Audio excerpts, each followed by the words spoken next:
Nahimatay na. So, ang unang tatanungin agad kapag ikaw ay nangihina, isipin mo, ikaw ba'y kumakain? Na-meet mo ba yung demands ng situation mo, ng circumstances mo, ng Word of God?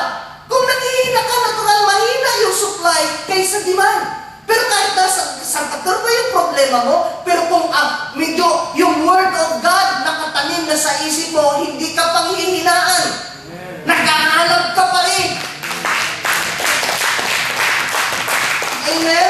I highly appreciate yung prayer ni Sister Irene kagabi na nagkaroon siya ng vision na ang gawain ito ay napakalaking gawain within you. Okay, hallelujah! Pahahalagahan ko yan, hindi ko man matandaan yung picture na sinishare mo yun. Iti-treasure ko yan. Bakit? The Lord speaks to His people and not just to His pastors only. Kaya nga sabi ng Proverbs 29:19, where there is no vision, there is no hope. These people perish. Okay? No fellowship from other Christians.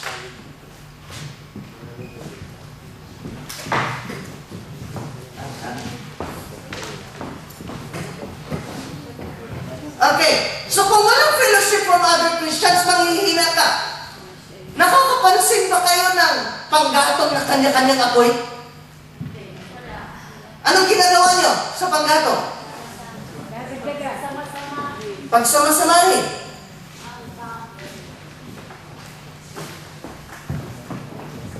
Welcome.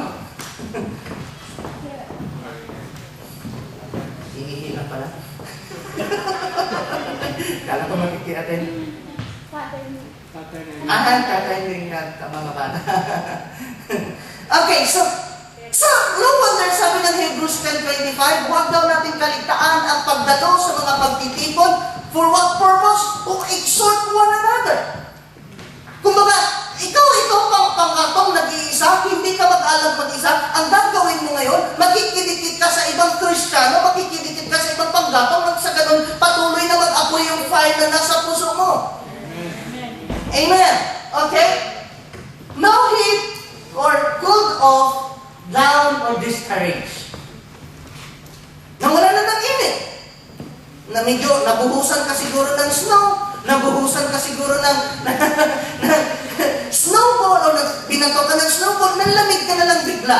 May mga tao ganyan. Akala mo kung sino ang lakas-lakas nila maglingkod sa Lord. Akala mo kung anong sipag nila sa Lord. Pero kamukat-mukat, wala na sa church. Bakit? Isang reason ang nalamig. Wala akong tinutukan, pero kung mainit ka, there is no reason enough para i-down ka at para pigilan ka sa pagdalo sa gawain ng Lord. Amen! Sabi ng Bible, we are more than conquerors. Ang kabaligtaran po ng conquerors, kabaligtaran po ng mga victorious ay mga victims. Bakit sila nagiging victims? Bakit hindi sila victorious? Because nangihina, nawalan ng apoy, ng lamig. Kaya maganda yung sinishare ni Maan na-appreciate na natin yung kanta na Prayer in the Desert kasi yung nag-compose o nakakompose ng kanta na ito, ginawa niya ito nung siya'y nakunan. Hindi ganun kadali na i-appreciate yung faith mo sa Lord pag ikaw nakunan. Pero na lang kung ayaw mo. Kasi milagro pala yung bata na nabuo. Hindi himala, milagro. Wala si mister, tapos nabuntis. Yung misis, milagro yun. Pwede na lang na ayaw mo yung pinupuntes, pero kung mahal mo yung pinupuntes, lalo na kung first baby mo, hindi ganun kadaling i-appreciate that God is good all the time. Kaya nabuo yung kanta na yun, Prayer in the Desert.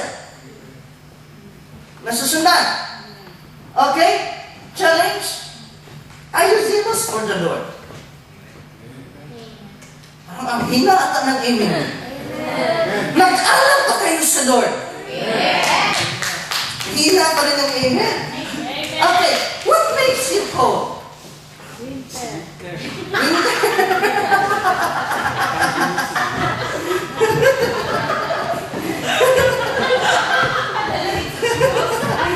May pinagmamanahan ka talaga? Mana ka sa pastor? What I mean is, kahit malamig yung panahon sa labas, yung bang yung puso mo hindi nanlalamig para kay Lord, ang init mo pa rin? Kung ikaw man ay nakaranas ng panlalamig, ikaw man ay nakaranas ng pananabang, what makes you cold? Okay? Conclusion natin, Psalm 69 verse 9. Passion for your house burns within me, so those who insult you are insulting me. Meron pa sana akong kanta na ni-request ko sa choir, pero short notice na yung like a fire na planet shakers. Meron kasing sinasabi si Jeremiah. Alam niyo po ba na si Jeremiah po ang medyo humihina eh? Si Jeremiah po ang pinakabata sa lahat ng prophets ng Lord. Nagtanong na naman ako, no? Hindi pala kayo mahilig sumagot. Sabihin ko na lang sa inyo, si Jeremiah po ay 12 years old lang. Noong siya'y nag-umpisang maglingkod sa Lord.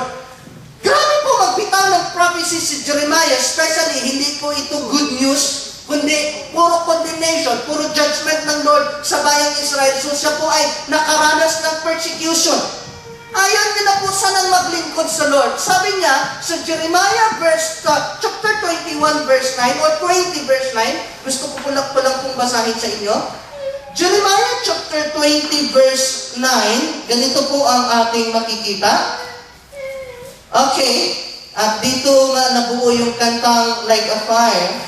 Then I said, I will not make mention of him, nor speak anymore in his name, but his word was in my heart, like a burning fire, shut up in my bones. I was weary of holding it back, and I could not.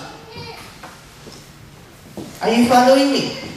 So, what Jeremiah was talking about, the word of the Lord was like a fire shut up in his bones. He could not resist it. He could not do anything about it. In our circumstances nowadays, it is not an argument of who is the real Lord or who is God, because we know that the Lord is God.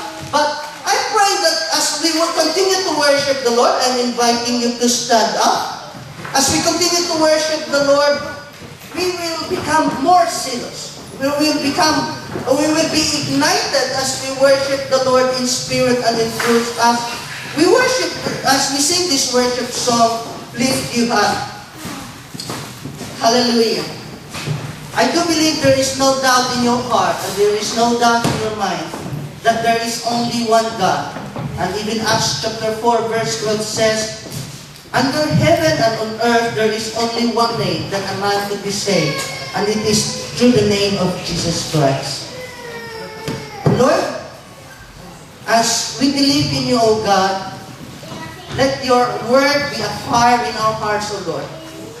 Let our zeal burn in our hearts, Lord, so that no matter what's the weather outside, O God, we will keep on burning for you, O God. We could say we are more than conquerors. No one could stop us from worshiping you. No one could stop us from listening to your word, O Lord. And we pray, O Lord God, that as we offer our lives as a living sacrifices, let your fire fall upon us, Lord. Ignite our hearts, touch our hearts once again, O Lord God, so that we will be able to restore our first love with you, O Lord. Father, we continue to worship you in spirit and in truth. Hallelujah.